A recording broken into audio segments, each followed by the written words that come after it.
Good morning sir. Good morning. ఈ రోజు ఫిర్యాదులు ఏమీ లేవుగా? ఇంతవరకు అలాంటి వార్తలు లేవు సార్. That's good. రేపు సిండికేట్ మీటింగ్ విషయం మాట్లాడడానికి మర్చెంట్స్ అసోసియేషన్ మీటింగ్ కి కబురు చేయండి. అందరూ హాజరు కావాలని గట్టిగా చెప్పండి. Good morning uncle. Good morning. ఏమ్మా, రాత్రంతా నీ రూమ్ లో లైట్ వెలుగుతుంది. కూర్చో. నీ బావగా ఉత్తరం రాశాడా? రాస్తే లైట్ వెలగదు మావయ్య. ఆరిపేస్తానుగా. పరీక్షల కోసం తెల్లవారులు చదువుతున్నాను. ఎందుకమ్మా అంత కష్టపడి చదవడం? చదువుకుని ఉద్యోగాలు లేక అవస్థలు పడుతున్న మగపిల్లలకు పోటీగా ఉద్యోగం అవసరం లేని ఆడపిల్లలు నువ్వెందుకమ్మా చదవడం? అందుకే నిరుద్యోగం పెరిగిపోతుంది. మావయ్య, నాకు కాలేజ్ మానేయాలని అనిపిస్తుంది. కానీ కాలేజ్ మానేగానే మ్యారేజ్ మీద మనసిపోతుంది. ఎలా? పాపం బావ అమెరికాలో అంత కష్టపడి చదువుతున్నాడు కదా. తను డిస్టర్బ్ చేయడం ఇష్టం లేక నా పంటాలేవో నేను పడుతున్నాను అంతే.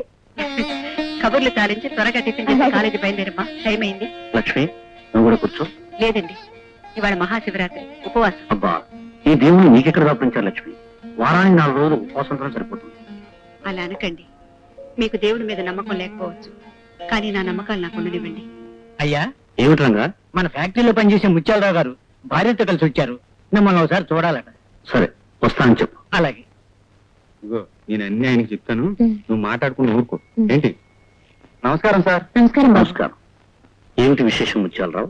సార్, ఎన్నో కష్టాలు పడి మా అమ్మాయికి ఎలాలో ఓ సంబంధం తెచ్చి చేతిలో ఉన్న డబ్బంతా కట్నంగా పోసి పెళ్లి చేయబోతుంటే పెద్ద అవాంతరం వచ్చి పడింది సార్. ఏమిటది? మా పేటలో గోనాబాయి అని పెద్ద రౌడు ఉన్నాడు సార్. వాడికి పెళ్లి కాలేదు. ఊళ్ళో ఎవరికి పెళ్లి జరిగినా వాడు ఓర్చుకోలేడు. 10,000 రూపాయలు పెళ్లి మామూలు కట్టాలంట. కట్టకపోతే పెళ్లి చెడగొడతానని, పెళ్లి కూతురిని చెడగొడతానని బెదిరిస్తున్నాడు సార్.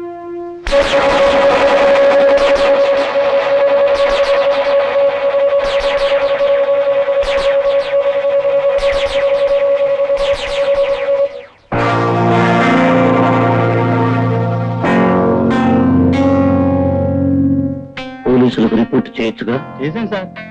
వాడు అడిగిన మామూలు ఏదో వాడికి పారేసి పెళ్లి జరుపుకోమన్నారు. ఎవరి మామూలు వాడు అడగడం మామూలే. ఇలాంటి మామూలు కేసులు తీసుకొచ్చి మా ప్రాణాలు తీకండి పొండేని కసురుకున్నారు సార్ ఇన్స్పెక్టర్ గారు. సుభాష్, ఆ ఇన్స్పెక్టర్ కి ప్రెసిడెంట్ మెడల్ ఇవ్వాలి. లక్ష్మి, లక్ష్మి, ఏమిటండి, పిలిచారా? 10,000 తీసుకొచ్చి ముత్యాలరావుకి. అలాగే. అయ్యా, మీరు కూడా పెళ్లికొచ్చి మీ చల్లటి మనసుతో మా బిడ్డను దీవించండి. ఎక్కడమ్మా పెళ్లి? మా పేటలోనే సాయిబాబా మందిరం దగ్గర. రావడానికి ప్రయత్నిస్తాను. ఈ డబ్బు తీసుకెళ్లి పెళ్లి జరిపించండి. నమస్కారం అయ్యా. వెళ్ళండి. వస్తామా? వస్తామమ్మా.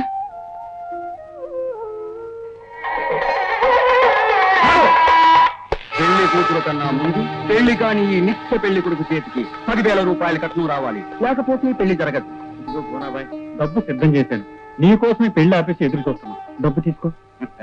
ముత్యాలరావు, ఆ డబ్బు వాడికి ఇవ్వద్దు.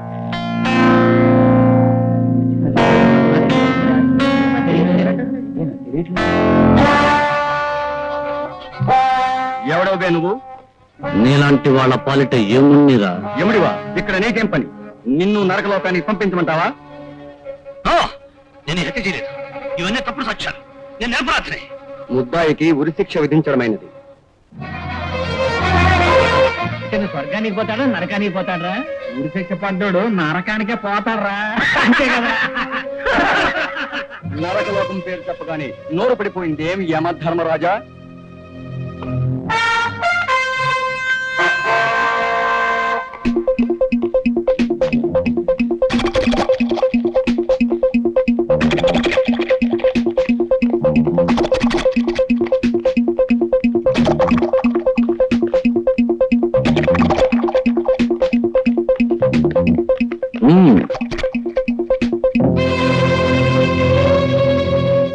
ముత్యాలరావు, ముహూర్తం దాటిపోకుండా పెళ్లి గాని ఈ గోనాభాయ్ సంగతి నేను చూస్తాను.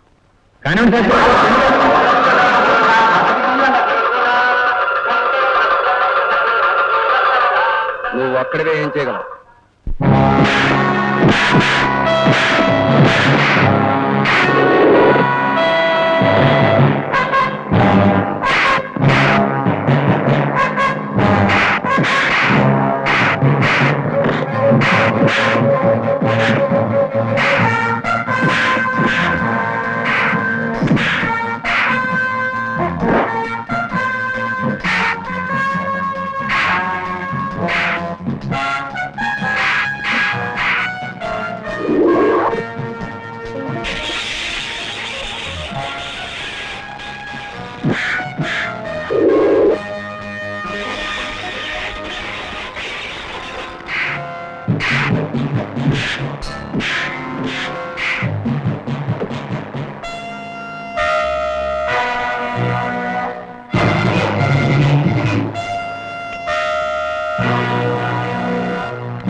Good morning sir.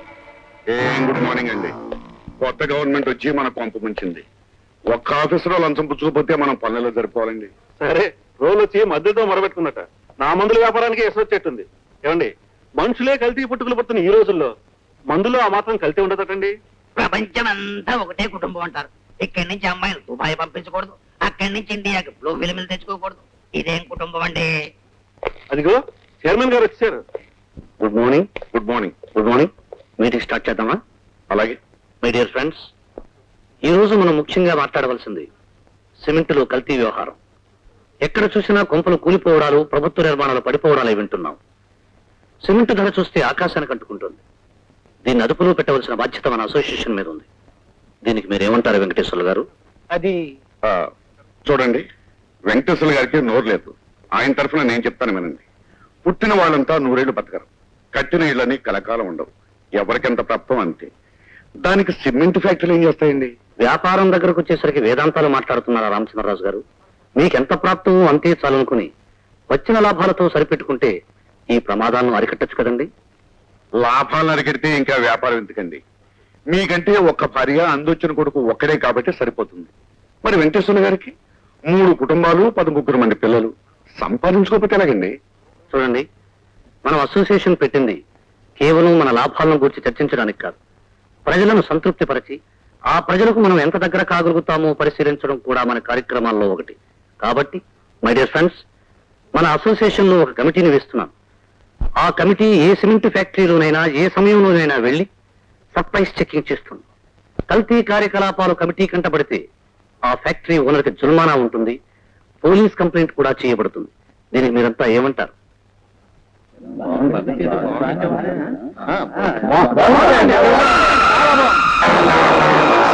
Thank you very much. Thank you. ఈ తీర్మానం మీద సంతకం పెట్టండి సెక్రటరీ.